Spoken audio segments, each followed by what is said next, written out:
Ciao, my name is Umberto Mucci and this is We the ItaliaNews, a weekly podcast about Italy. Today is Thursday, March 16, 2023. In a world where finance connects the whole world in real time, a few days ago Silicon Valley Bank went bankrupt, and yesterday almost the same happened to a far more important and historic banking institution, the Credit Suisse. These difficulties reminded many of the beginning of the 2008 crisis and the failure of Lehman Brothers. Stock exchanges all over the West have been falling down, and when this happens, for reasons of financial crisis, the Milan Stock Exchange is always the one that loses the most, because in Milan, compared to London or Frankfurt or Paris, banking stocks are more numerous and important on the total exchanges. In addition, Credit Suisse is a Swiss bank, and its HQ is in Zurich, less than 2 hours driving from Italy. The geographical proximity further complicates the impact on banks in our country.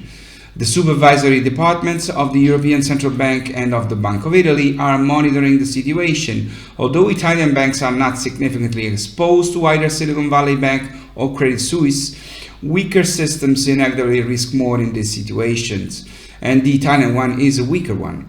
And if only a month ago Italian banks seemed to be in the midst of the best time in 15 years for profit outlook and capital strength, now in 3 days the Milan Stock Exchange has lost 15%, even though the half-year balance sheet is an excellent plus 37%.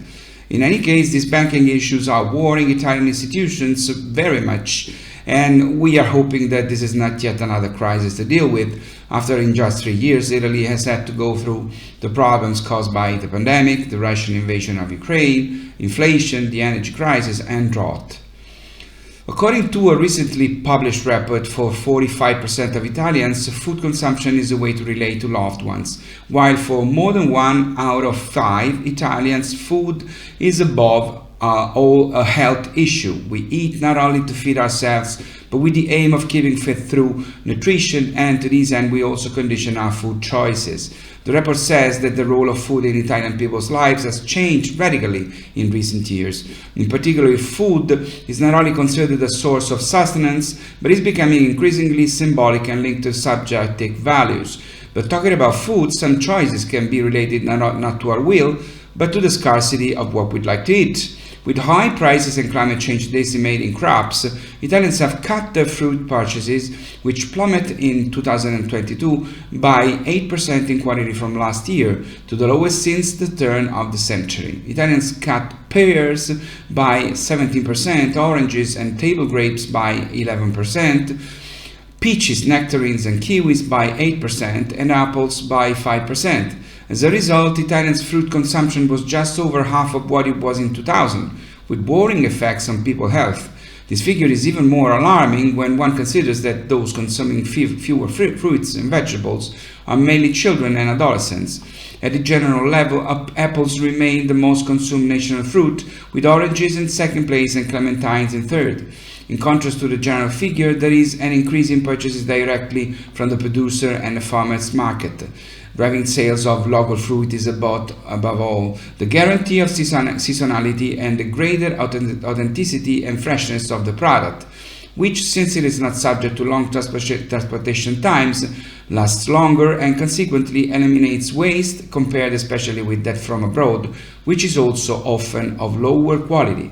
Italian wine instead continues its boom, with a production value of about 11.6 billion euros, at least 7.3 billion of which come from exports. The Italian market leads the world in wine production by volume, 20% of the total, 1 out of 5, followed by historic competitors such as France and Spain. In the average of 2022, after the sharp reduction in 2020 and moderate growth in 2021, the number of employed people in Italy increases by more than 500,000, plus 545,000, plus 2.4%, returning to 2019 levels. The unemployment rate falls to 8.1%, minus 1.4 points from 2021, and is 1.8 points lower than in 2019. It is also interesting to know that the use of the informal channels continue to prevail in the job search. Turning to relatives, friends and acquaintances remains the most common practice, albeit declining, minus 0.4%. On the other hand, some more formal search actions appear to be on the rise, such as sending applications of curricula, plus 0.9%, responding to posting advertisements, plus 1.2%, contacting a temporary employment agency, plus 1.9%, and especially going for an interview or job selection, plus 5.8%, and contacting the public employment center, plus 4.4%. However, in 2022 in Italy, the gender gap is widening again. Among men, the employment rate increases more, plus 2.1 points compared to 1.2 points of women, and the unemployment rate shows a greater decline, minus 1.6 and minus 1.3 points respectively. At the territorial level, the employment rate increases more in the center, plus 2.3%, than in the north, plus 1.7 points, and the south, plus 1.8 points, while the unemployment rate decreases more in the southern regions, minus 2.1 points, in comparison with the center and the north, minus 1.7 and minus 0.9 respectively. However, the territorial gap remains very substantial.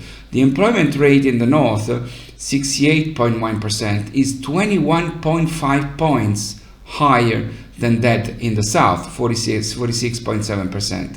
And the unemployment rate in the southern regions, 14.3%, is almost 3 times that in the north, 5.1%. Siena in Tuscany is the first art city to become completely sustainable according to the standards of the Global Sustainable Tourism Council, a non-profit organization created by the UN and the World Tourism Organization to set global standards for sustainable development of the tourism industry. But Siena is not the only Italian location that is sustainable in terms of tourism. In fact, the location of southern Sardinia was the first sustainable destination in Europe according to the standards of the European Commission, which recognized green policies and action carried out in favor of the territory and the community in 2022. In 2019, the award went to Valsugana, a green area in Trentino Alto Adige, then the first and only destination certified not only in Italy but in Europe and in the world.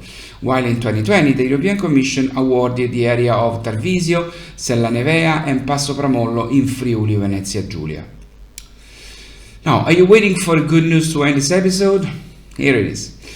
The Go Student Future of Education Report 2023, conducted by Go Student, one of the world's leading online reputation platforms, says that students in Italy are those who, more than any other European peers, want to pursue careers to change and improve the world, especially after the lonely times they experienced during the lockdown. In fact, 81% of them would like to make a difference in the world with their work and in many different fields such as medicine, psychology, physiotherapy, or caring for the environment by taking care and assisting animals.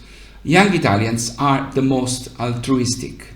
They are the ones truly determined to make their mark on the future to come. The boost also comes from the feeling experienced by children and adolescents during the darkest months of the pandemic. 65% of them felt isolated. This is the highest percentage in Europe.